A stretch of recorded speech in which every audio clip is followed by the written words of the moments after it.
lang naman yung huli.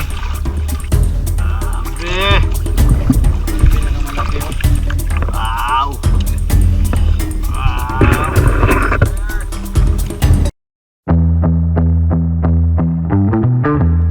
Isang epic spearfishing adventure mga parechong. This time, we are heading to Mapul. Isa itong group of islands sa boundary ng Pilipinas at Malaysia. Alamin natin kung gaano kasagana ang karagatan dito.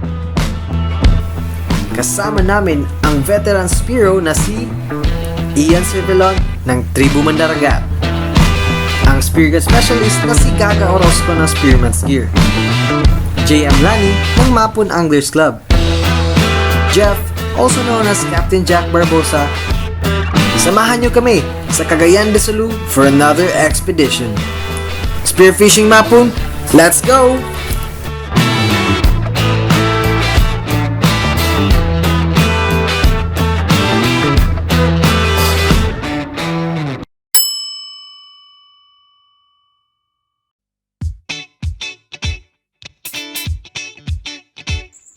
Sa mga previous episode, dumayo kami sa Mapul para sa isang spearfishing expedition.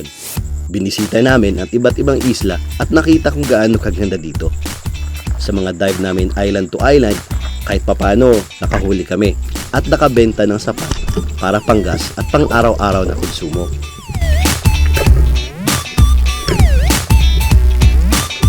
Ayan guys, nakapagpahinga kami ng ilang araw. Tapos isang sandali, dayole. Babiyahe kami ng 8 oras para sa isang misteryosong isla sa Mapun na wala pang masyadong nakakapagpangisda. Papuntang isla, hindi namin in-expect pero sinalubong kami ng malakas na alon at hangin. At pagkatapos ng 8 oras na paglalayag, nakarating din kami ng maayos. Maganda ang takbo ng spearfishing namin. Worth it ang biyahe. Ang dami kasing isda sa spot na to, kaya hindi lang kami nag-enjoy. Sureball na ang huli namin, covered na ang gastos sa gasolina at supplies. Kaso guys, paubos na ang yelo, kaya mapipilitan kaming umuwi today. Ang pang-4 na araw namin dito sa isla. Pauwi na sana kami mga parechong, pero gumanda ang panahon, so we decided to check out the reef sa labasan ng isla. Binigyan nilang kami ng 2 oras para makapag-dive before kami tuluyang umalis. Kaya, let's go!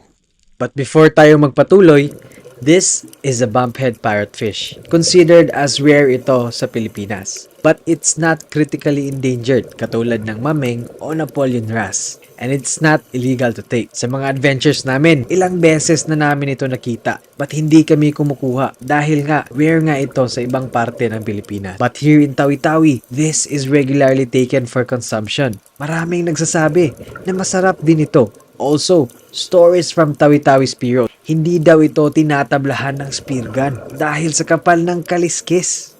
Dahil marami ito sa spot at curious kaming malaman kung totoo nga ba na masarap ito at mahirap itong matablahan. We decided to take one kung baka sakali makasalubong kami dahil nga marami naman ito dito. It is regularly consumed and it's not illegal to take.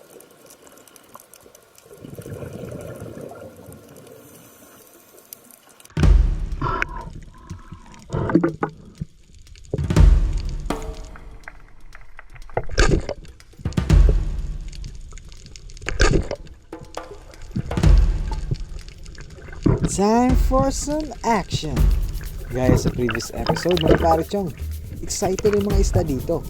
Mag last day na lang kami, excited pa din sila. And this is our first catch of the day.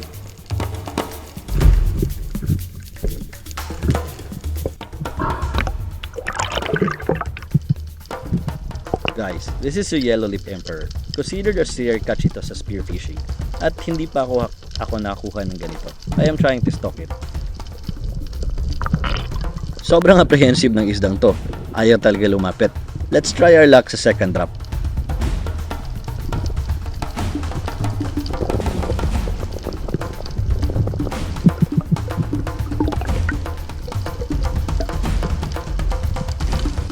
Pagtingin ko sa right side ko, may bluefin trevally na parating. Kaya I decided na kung lumapit to, ito na lang titirahin ko.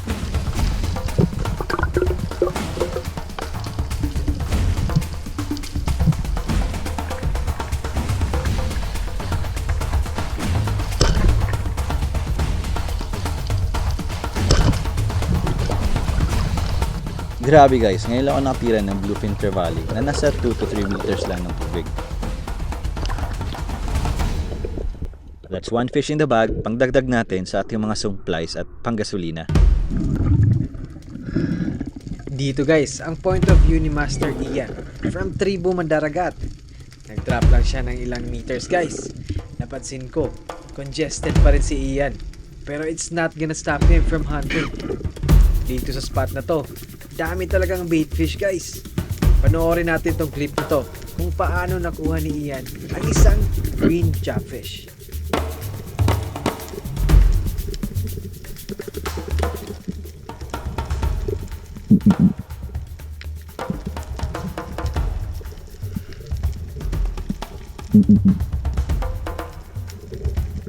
Dami talagang baitfish mga pare chong. Nagsingtakbuhan na sila. At sa gitna niyan, may jobfish na napaka-curious. At napansin ko dito, palayo na sana yung jobfish. Pero experience really matters mga pare chong. Natamaan pa yung isda. Enough holding shot to get the job done. Sheesh!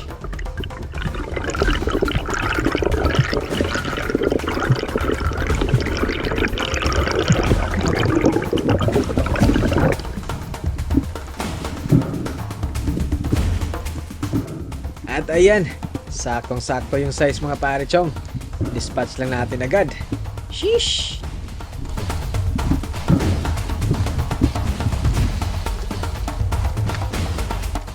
On this video mga pare chong, nasa mababaw lang at meron ng red sea bass.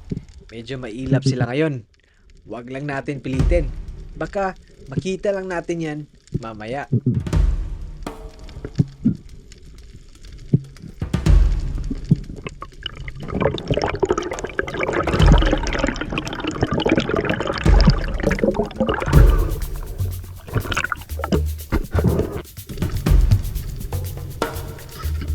Tignan nyo guys kung gaano kababaw yung spot. Kahit sino mang Spiro, mag-enjoy talaga dito. Di mo na kailangan pumunta sa malalim para makakuha ng isda. Sa dive na to, daming surgeon fish. Pero hindi muna target natin yan. May red sea bass dyan sa likod. Kaya antayin lang natin. Baka lumapit yan mga pare chong. At maswerte tayo.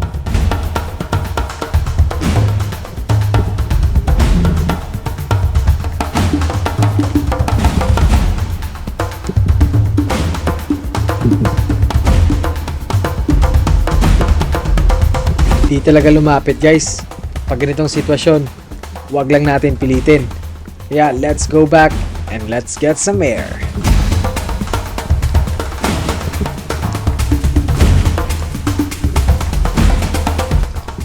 Sobrang dami ng midnight snappers dito guys. Though madami sila, it doesn't follow na madali silang kunin. These fish are so intelligent. Hindi sila basta-bastang lumalapit.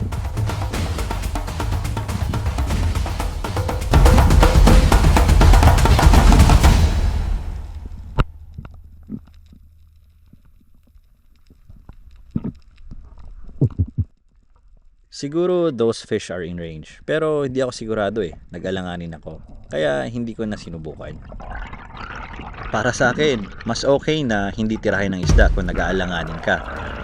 Kasi pag kinalabit mo at hindi mo sila natamaan, the next time mahihirapan ka ng palapitin sila.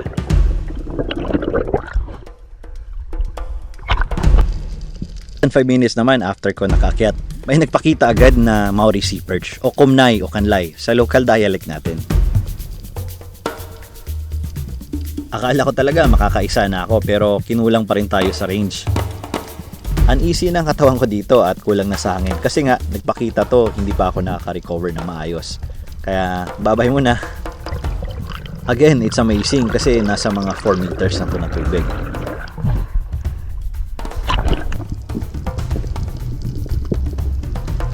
Eto naman guys, may mga midnight snappers ulit na nagpakita. Sana naman this time mahuli ko na sila.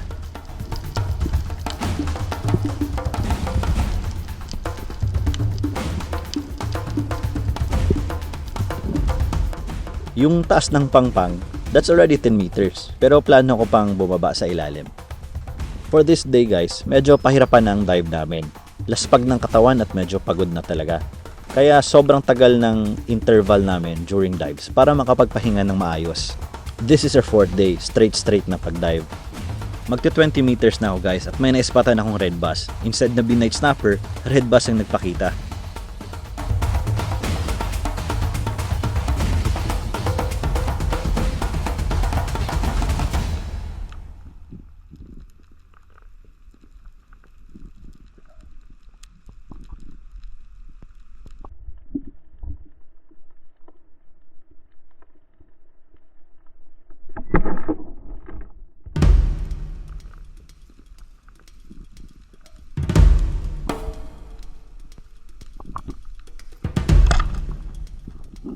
Pagkatama niya, I put some tension on the line para hindi na siya makapasok sa mga bato-bato.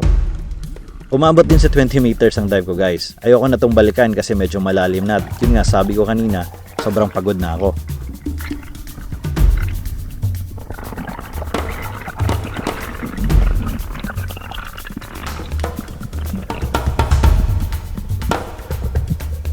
During retrieval, lumapit ako ng pesto facing sa mga opening ng mga bato, hoping na mahugot ko ang isda at hindi na sumabit sa pangpang.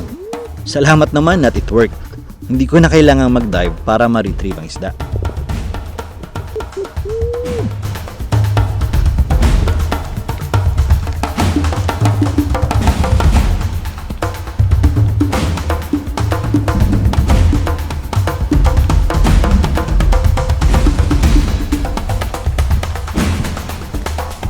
Nadaanan ako ditong malabo na tubig. Nagulat na lang ako na may kasabay pala itong mga longnose emperor. Usually, nasa malalim to kaya this is a good opportunity to land one. Napalayo ng masyado ang school guys, pero sinusundan ko pa rin sila. Yung sipa na ginagawa ko, I hope na yung commotion na to ma-attract sila pabalik.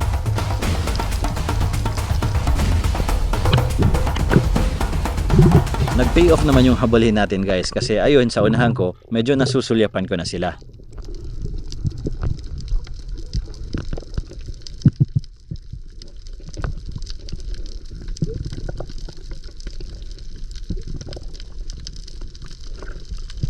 At ayun guys, finally, dahan-dahan na silang bumabalik. Let's hope that we can land one.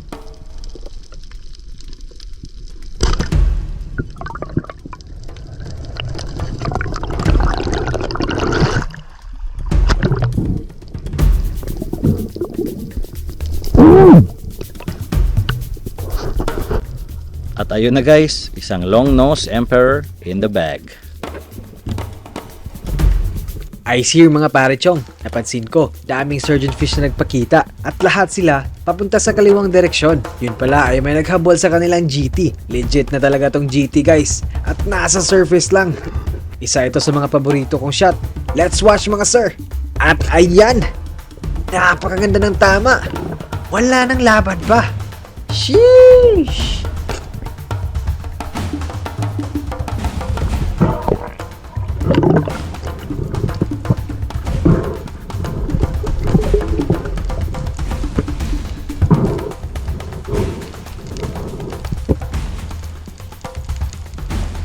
Indeed, this is a masterpiece mga pare chong. Na headshot sa ulo. Grabe, ang ganda ng tama guys. Tignan nyo.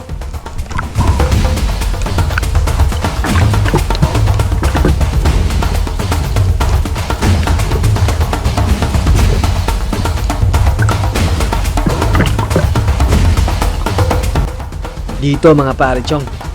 Sa dami-dami kong video sa trip na to, nagka-retrieve pa ako ng isa. Marami akong huli this time, kaso lang nabura yung mga files ko dito. Buti na lang at na-retrieve ko pa ito. Isa ito sa mga importante na shot ko. Nag-drop lang ako ng 15 meters guys. At napakalino talaga ng dagat dito. Pagkatapos niyan guys, dito ako naka-ambush sa isang ledge. This is a rare moment guys. Na may nakasalubong akong isang malaking bumphead parrotfish. Sa wakas, malalaman din natin kung totoo nga ba yung sinasabi nila.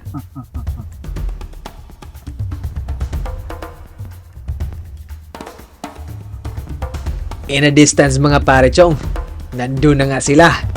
Antayin natin mga parechong and let's try to shoot this bumphead parrotfish.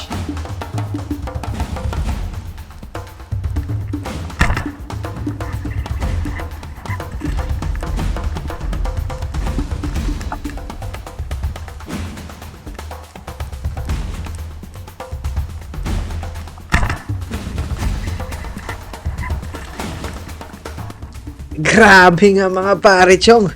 Totoo nga yung sinasabi nila.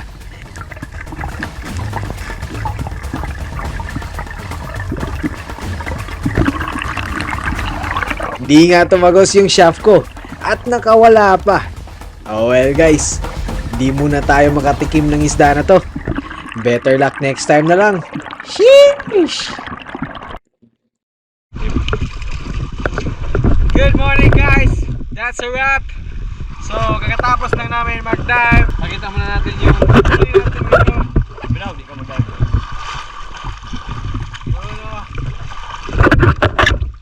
Yan guys, yan lang naman yung huli.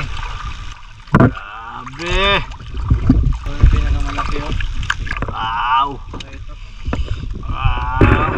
Sir! Okay na. Yan. So, kiri-kiri nga ito guys.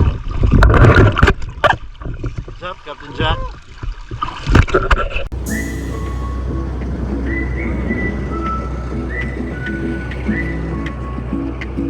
Paubos ng yelo namin kaya kailangan na kaming umuwi.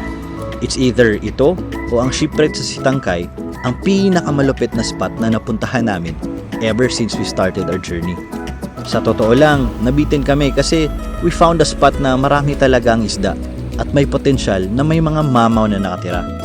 But that's the beauty of spearfishing guys. Another spot that we are looking forward to return to. Hanggang sa muli.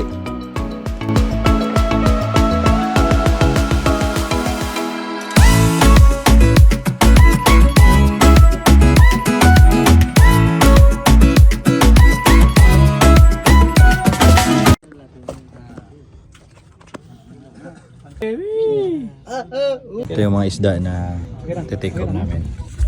Mike, kaya kam? Tapos ito yung isda na ibibenta.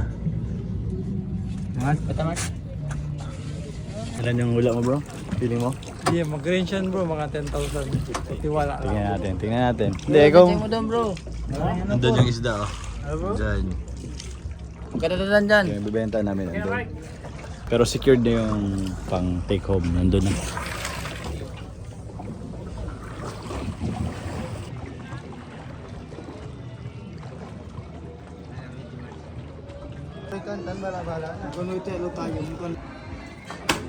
Puday niya.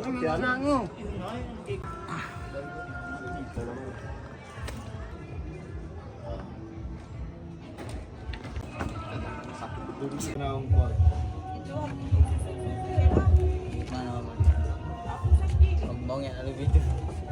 Kalau kam lambai kam bari Dami huli jo, ah. Mandan. GM. Ha? GM. Oh, ya GM bro. Grabe, daming huli guys. Musta tayo dyan bro? Hey. Mau kumingin taluhan doon ba ito yan? Limpaling na kita lupa. Kita tayo rin.